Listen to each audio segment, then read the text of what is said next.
Voici une question dont la réponse pourrait faire toute une différence dans votre vie. Puisque Dieu a le péché en horreur, comment un pécheur peut-il avoir accès à lui? La parole de Dieu va nous donner une réponse qui démontre à quel point Dieu nous aime. Aujourd'hui, à l'émission À travers la Bible.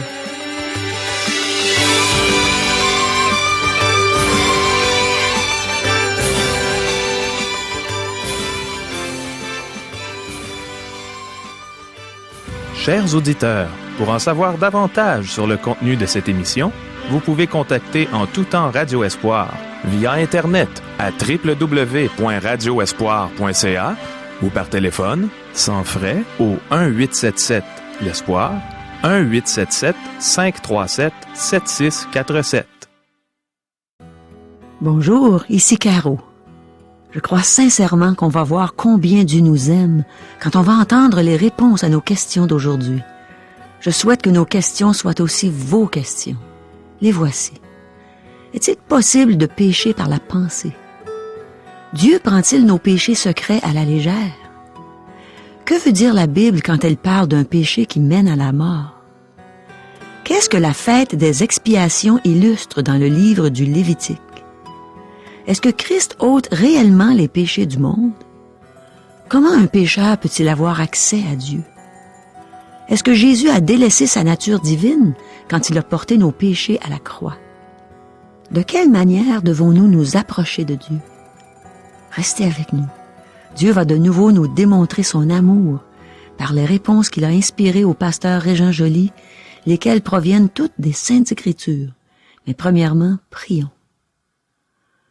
Oui, on veut te prier, Seigneur.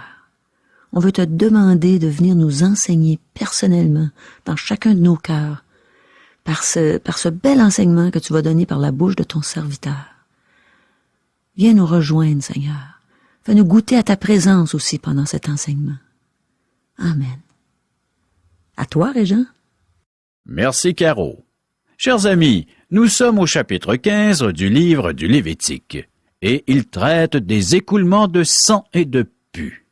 Les écoulements sont dégoûtants aux yeux de bien des personnes, et ce langage frappant démontre la corruption profonde de notre nature humaine. Maintenant, chers amis, lisons à partir du verset 16. Lévitique 15, versets 16 à 18. L'homme qui aura une pollution lavera tout son corps dans l'eau et sera impur jusqu'au soir. Tout vêtement et toute peau qui en seront atteints seront lavés dans l'eau et seront impurs jusqu'au soir. Si une femme a couché avec un tel homme, ils se laveront l'un et l'autre et seront impurs jusqu'au soir. Ce texte fait référence à des maladies transmises sexuellement. Ces maladies sont très répandues de nos jours. Par ses lois, Dieu protégeait les Israélites car il s'intéressait à la procréation de l'humanité. Dieu a donné la sexualité à l'humanité pour son bien et son inspiration, mais il faut en faire un bon usage et la protéger. L'homme est porté à se souiller et à s'abaisser avec ce qui devait être une expérience noble. Le Seigneur nous a enseigné qu'il faut éviter de se laisser aller à des pensées charnelles. Vous avez appris qu'il a été dit « Tu ne commettras point d'adultère », mais moi, je vous dis que quiconque regarde une femme pour la convoiter a déjà commis un adultère avec elle dans son cœur. Matthieu chapitre 5, versets 27 et 28. Ceci nous rappelle qu'un homme ne peut que produire des enfants pécheurs et qu'il est totalement incapable de produire un être sans péché. Tous les enfants naissent avec des natures pécheresses. David reconnaissait ce fait. Voici, je suis né dans l'iniquité, et ma mère m'a conçu dans le péché. Le psaume 51. Maintenant, chers amis, j'aimerais conclure l'étude de ce chapitre avec les versets 31 à 33. Nous allons y voir l'aspect repoussant des flux de la chair, ainsi qu'un dernier règlement à leur sujet. Lévitique 15, versets 31 à 33. Vous éloignerez les enfants d'Israël de leurs impuretés, de peur qu'ils ne meurent à cause de leurs impuretés, s'ils souillent mon tabernacle qui est au milieu d'eux. Telle est la loi pour celui qui a une gonorrhée ou qui est souillé par une pollution. pour celle qui a son flux menstruel, pour l'homme ou la femme qui a un flux, et pour l'homme qui couche avec une femme impure. De toute évidence, les derniers versets de ce chapitre traitent surtout du péché à caractère sexuel. Les versets font allusion aux maladies transmises sexuellement, et la mort était la conséquence pour ceux qui ne respectaient pas les règlements de Dieu. Dieu ne prend pas à la légère nos péchés secrets. De plus, nous ne pouvons pas les lui cacher, même si nous pouvons les cacher aux autres. Ne savez-vous pas que vous êtes le temple de Dieu et que l'Esprit de Dieu habite en vous? Si quelqu'un détruit le temple de Dieu, Dieu le détruira, car le temple de Dieu est saint, et c'est ce que vous êtes. 1 Corinthiens chapitre 3, versets 16 et 17. Nous appartenons à Dieu, et nous sommes le temple du Saint-Esprit. L'abus de ce temple peut être un péché qui mène à la mort. En effet, il y a un péché qui mène à la mort. Si quelqu'un voit son frère commettre un péché qui ne mène point à la mort, qu'il prie, et Dieu donnera la vie à ce frère. Il la donnera à ceux qui commettent un péché qui ne mène point à la mort. Il y a un péché qui mène à la mort. Ce n'est pas pour ce péché-là que je dis de prier. 1 Jean chapitre 5, verset 16. Ce verset réfère à la mort physique, non à la perdition éternelle ou à la mort spirituelle. Il est possible que Dieu décide de rappeler un croyant qui pêche gravement. Nous ne pouvons pas savoir quel est ce péché, mais rappelons-nous que Dieu peut juger ses enfants lorsque cela est nécessaire. Cela ne veut pas dire que tous ceux qui meurent sont jugés par Dieu. Cependant, si un enfant de Dieu persiste dans la désobéissance, Dieu peut l'appeler à lui. C'est cela le péché qui mène à la mort. La désobéissance peut être provoquée par un péché secret. Une mère peut avertir son garçon de ne pas se battre avec le voisin de son âge. Elle lui dit que s'ils ne peuvent pas jouer sans se battre, il doit revenir à la maison. Son garçon sort dehors et peu de temps après, elle le voit se battre et l'avertit de ne pas recommencer. Un peu plus tard, elle le voit de nouveau se battre. Cette fois, elle l'oblige à rentrer. Dieu exerce de la discipline, chers amis. Si un chrétien détruit son témoignage ou ternit le nom de Christ par sa conduite, Dieu donne des avertissements. Cependant, s'il persiste dans son péché, Dieu peut le faire entrer à la maison. Mais ce sont vos crimes qui mettent une séparation entre vous et votre Dieu. Ce sont vos péchés qui vous cachent sa face et l'empêchent de vous écouter. Le prophète Ésaïe, chapitre 59, verset 2. Un enfant de Dieu doit reconnaître cela, et il doit confesser son péché. Il peut avoir des péchés secrets dans son cœur qu'il ne confessera pas. Si Dieu décide de le rappeler, ne blâmons pas Dieu. La faute revient à l'individu, à celui qui cache ses transgressions. Nous vivons dans un âge où la sexualité est devenue une idole. La publicité, les médias et de nombreuses célébrités affirment que si ça va bien du côté sexuel, alors nous serons bien dans notre peau et nous serons des gens heureux. Le péché sexuel prédomine et la venue de l'Internet n'aide pas les choses. Les maladies transmises sexuellement sont très répandues malgré notre science médicale et les mesures d'éducation et de prévention. Je suis presque soulagé de terminer ce chapitre qui dépeint toute l'horreur du péché en général. Nous faisons partie de cette famille humaine déchue. Maintenant, nous allons passer au chapitre 16 et nous aurons l'impression de passer des ténèbres à la lumière. Nous sortons d'un tunnel pour nous retrouver à la lumière du jour, du grand jour. C'est dans ce chapitre que nous retrouvons la plus belle de toutes les leçons spirituelles. Jusqu'ici, dans Lévitique, nous avons parlé d'offrande, de sacerdoce et de péché. Aucun de ces éléments ne nous a permis de régler entièrement la question du péché. Nous sommes maintenant rendus au chapitre qui en traitera complètement, car son sujet illustre spécifiquement l'œuvre rédemptrice de Christ. C'est une ombre, une image de son œuvre rédemptrice. Que personne donc ne vous juge au sujet du manger ou du boire, ou au sujet d'une fête, d'une nouvelle lune ou des sabbats. C'était l'ombre des choses à venir, mais le corps est en Christ, nous dit l'apôtre Paul dans son épître aux Colossiens, chapitre 2, versets 16 et 17. L'ombre d'une chose est une image de celle-ci. Même si une image est un pauvre substitut de l'objet ou de la personne, elle décrit la réalité.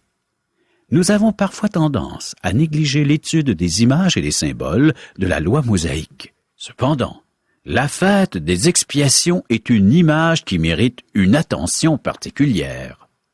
La fête des expiations était la plus importante de la loi mosaïque, et elle illustre plus que toute autre fête l'œuvre de Christ à la croix. Pour les Israélites, cette fête était le jour. C'est ce jour-là que la question du péché était réglée plus profondément que toute autre cérémonie de la loi mosaïque. Notez le verset 16 de ce chapitre, 16e chapitre du Lévitique. À cause des impuretés des enfants d'Israël et de toutes les transgressions par lesquelles ils ont péché. Plus loin, au verset 22, nous lisons « Le bouc emportera sur lui toutes leurs iniquités. » Finalement, le verset 21, « Et il confessera sur lui toutes les iniquités des enfants d'Israël. » Le souverain sacrificateur fera l'expiation de toutes leurs transgressions et de tous leurs péchés. La loi ne pouvait pas faire davantage pour le peuple avant la venue de Jésus-Christ. Certaines instructions et certaines restrictions concernant ce jour furent établies à la suite de la rébellion et de la désobéissance de Nadab et d'Abihu, les fils d'Aaron, alors qu'ils ont pénétré dans le lieu très saint du tabernacle. Dieu les a immédiatement fait mourir. Cet événement fut raconté au chapitre 10, et certains auteurs traitent de ce chapitre avec celui-ci. La fête des expiations était observée le 10e jour du 7e mois. Ces deux nombres sont chargés de symboles. Le 7e mois est le mois sabbatique, et il représente le repos et une pause dans le travail. Ce n'est sûrement pas par erreur que ce mois fut choisi pour représenter le repos que nous apporte l'œuvre rédemptrice de Christ. Un repos spirituel. Car celui qui entre dans le repos de Dieu se repose de ses œuvres comme Dieu s'est reposé des siennes. Hébreux, chapitre 4, verset 10. Le nombre 10 est aussi important dans la Bible. Il représente la volonté complète et les voies complètes de Dieu. Dieu a donné 10 commandements. Il aurait pu facilement en ajouter un autre, mais il ne l'a pas fait. Dieu a demandé que le peuple paie la dîme. Le reste d'Israël était composé d'un 10e de la population. Isaïe chapitre 6, verset 13. Le nombre 10 représente la pensée et le but de Dieu. Le 10e jour exprime l'idée que Christ est venu pour faire la volonté de Dieu. Il a plu à Dieu de le blesser et de le briser. Il lui a fait éprouver des douleurs. Il vint au temps choisi par Dieu lorsque les temps furent accomplis. Le mot hébreu traduit expiation est kaphar, dont la racine veut dire couvrir. Dieu n'ôtait pas les péchés dans l'Ancien Testament. Il les couvrait jusqu'à ce que Christ vienne les ôter. De nombreux versets indiquent cela. Dieu, sans tenir compte des temps d'ignorance, annonce maintenant à tous les hommes, en tout lieu, qu'ils aient à se repentir. Actes chapitre 17, verset 30. Et ils sont gratuitement justifiés par sa grâce, par le moyen de la rédemption qui est en Jésus-Christ. C'est lui que Dieu a destiné, par son sang, à être, pour ceux qui croiraient, victime propitiatoire, afin de montrer sa justice, parce qu'il avait laissé impunis les péchés commis auparavant, au temps de sa patience. Romains chapitre 3, versets 24 et 25. Et c'est pour cela qu'il est le médiateur d'une nouvelle alliance, afin que, la mort étant intervenue pour le rachat des transgressions commises sous la première alliance, ceux qui ont été appelés reçoivent l'héritage éternel qui leur a été promis.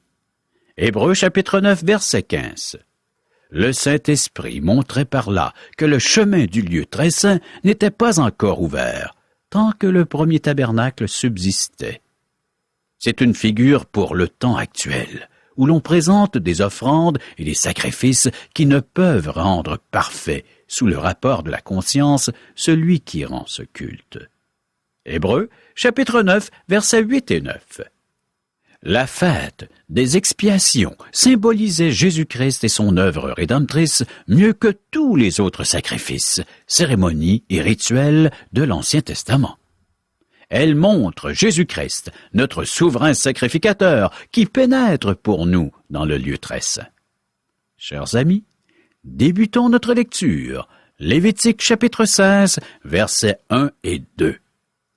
L'Éternel parla à Moïse après la mort des 2 fils d'Aaron, qui moururent en se présentant devant l'Éternel. L'Éternel dit à Moïse, « Parle à ton frère Aaron, afin qu'il n'entre pas en tout temps dans le sanctuaire, au-dedans du voile, devant le propitiatoire qui est sur l'arche, de peur qu'il ne meure, car j'apparaîtrai dans la nuée sur le propitiatoire. » Les instructions, les ordonnances et les rituels pour la fête des expiations sont devenus essentiels après l'incident qui a causé la mort de Nadab et Abihu. Dieu les avait fait mourir après qu'ils eurent pénétré dans le lieu très saint. La fête des expiations expliquait la mort soudaine des 2 hommes. La sainteté infinie de Dieu et la nature pécheresse de l'homme sont évidentes dans cette cérémonie. Chers amis, il y a un grand gouffre entre Dieu et l'homme, et il n'est pas rempli. Cependant, un pont fut construit au-dessus du gouffre. Aujourd'hui, Dieu vous invite à venir à lui, mais vous devez emprunter le seul chemin qu'il a désigné. Lorsque vous venez à Dieu, vous pouvez le faire avec assurance.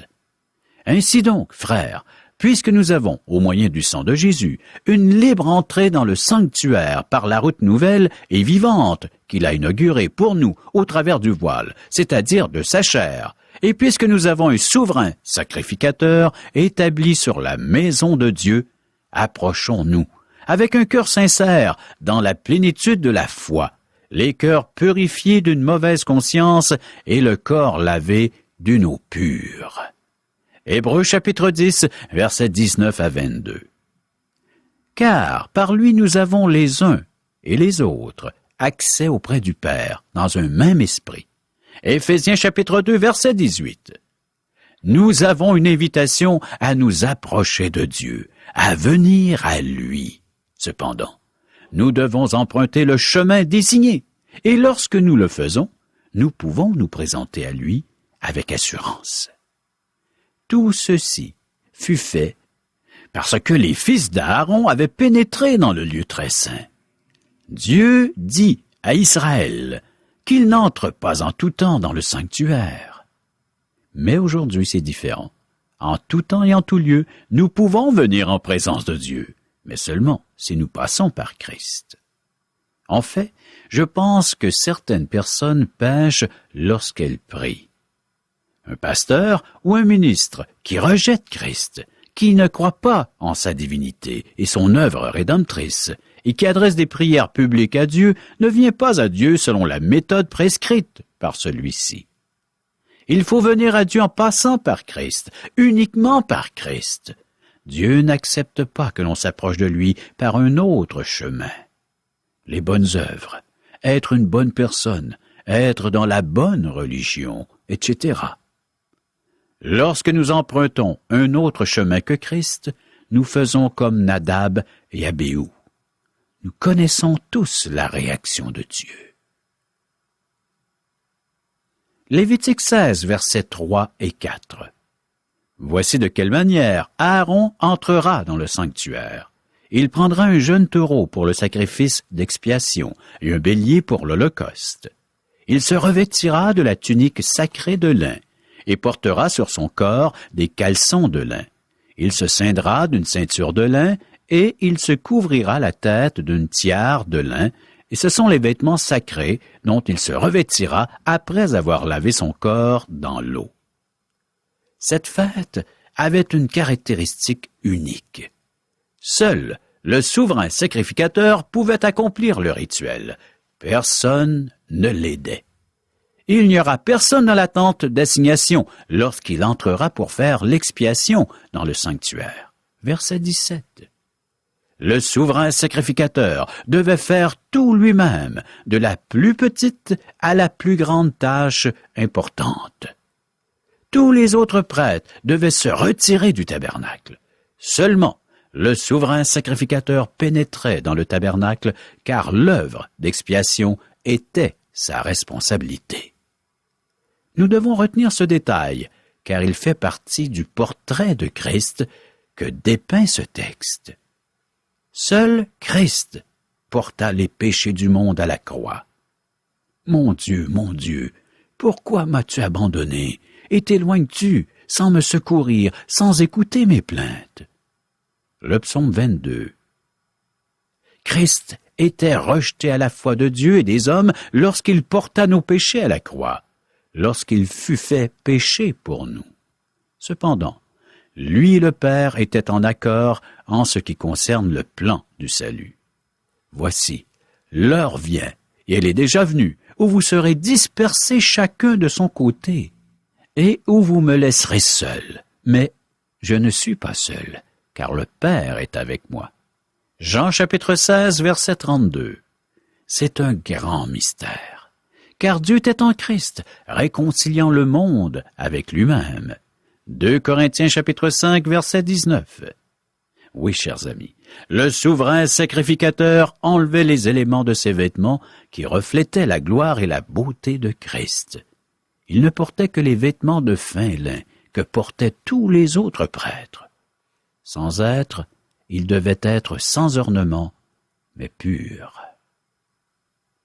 Ceci est une belle image de Christ, notre souverain sacrificateur, qui a laissé sa gloire céleste pour prendre notre nature humaine afin de mourir sur la croix. Au commencement était la parole, et la parole était avec Dieu, et la parole était Dieu. Et la parole a été faite chair, et elle a habité parmi nous, pleine de grâce et de vérité.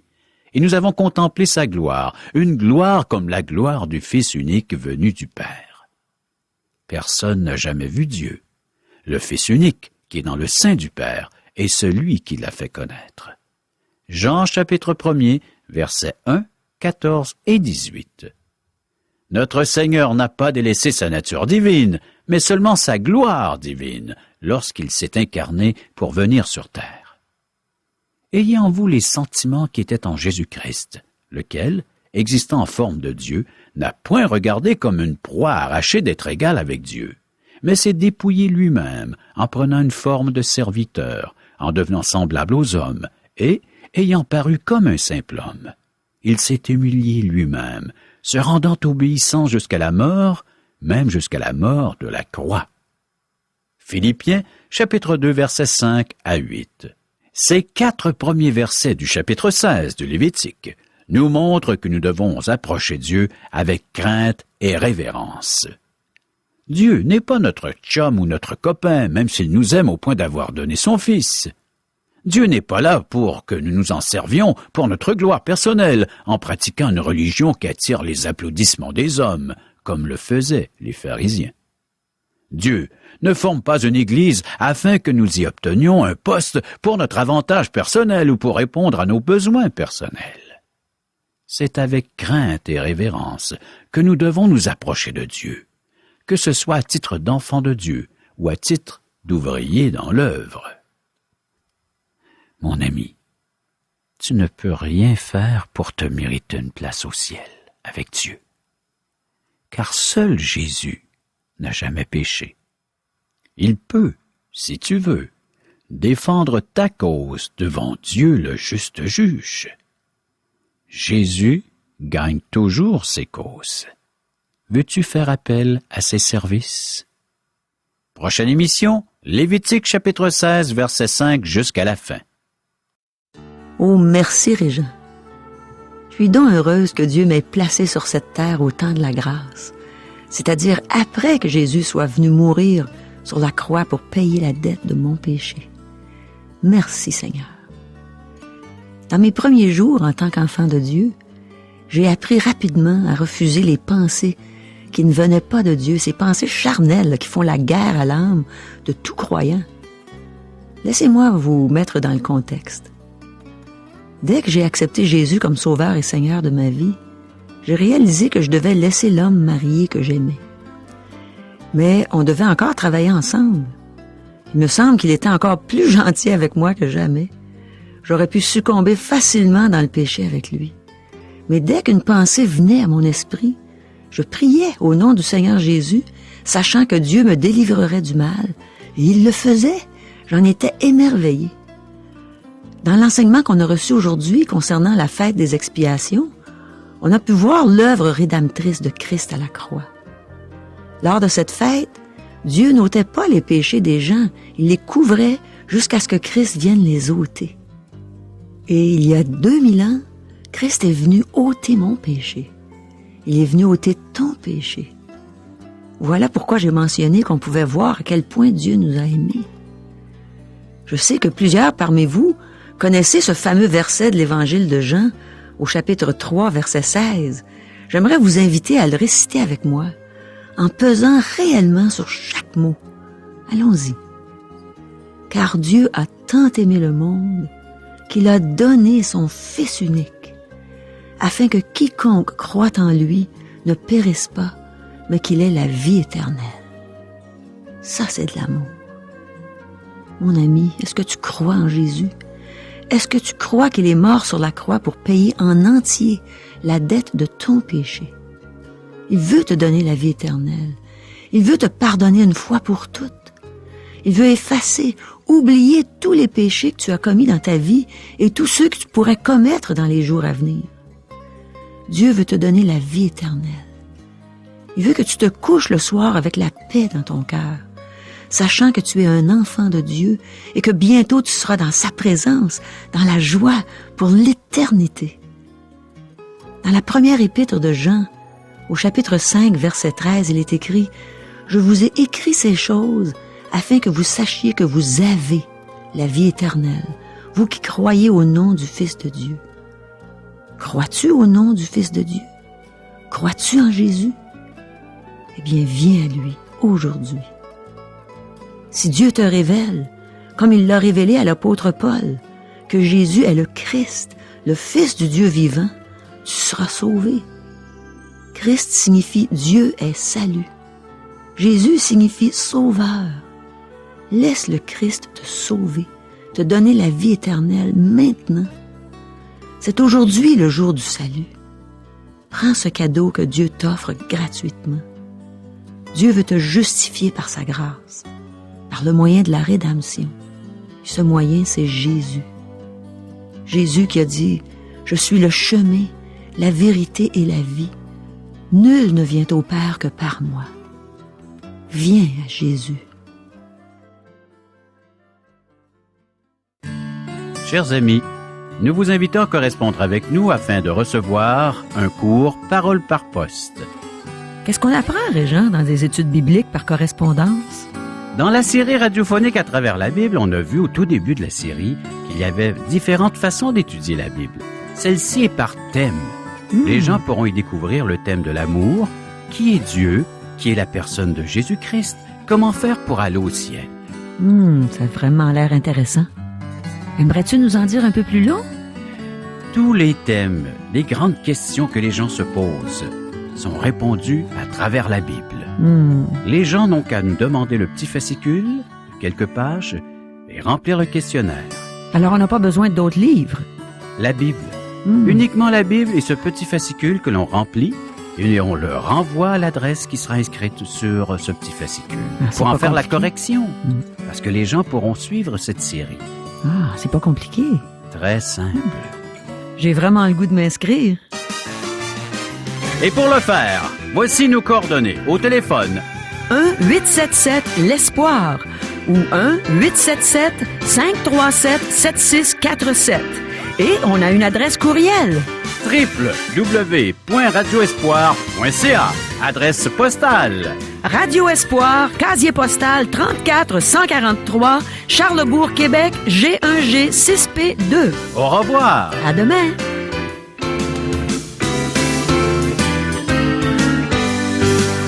Cette émission vous a été présentée par Radio Espoir.